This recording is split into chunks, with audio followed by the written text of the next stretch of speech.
has the names of those 23 enslaved people who we know were here in 1750, right?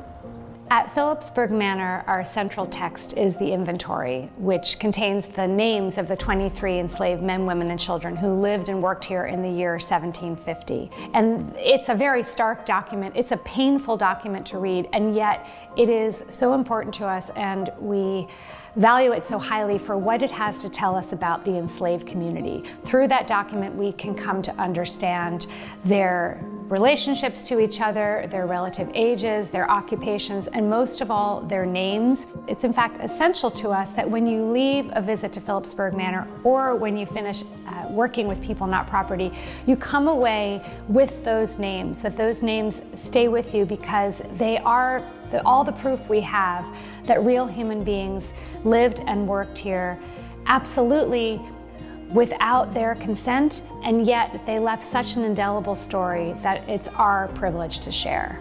Yes. There's more men than women. Yeah, there's more men than women, yeah. They were like going through hard times, you know? This is like your a normal floor, but that's like second floor, so there is like wood. I've heard students and seen students have such empathetic, profound reactions to these stories and to this inventory. They instantly have this strong sense of justice.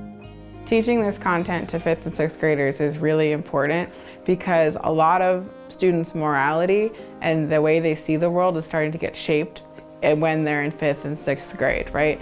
Like your ideas and your stereotypes, your prejudices, your biases, like they're really starting to form at this age. And the more that you can get like real knowledge about the history of the United States into kids at this age, they're taking that perspective to middle school. So my students, they're taking the vocabulary of resistance, empowerment, identity to middle school. That's now their vocabulary, and they'll carry that through.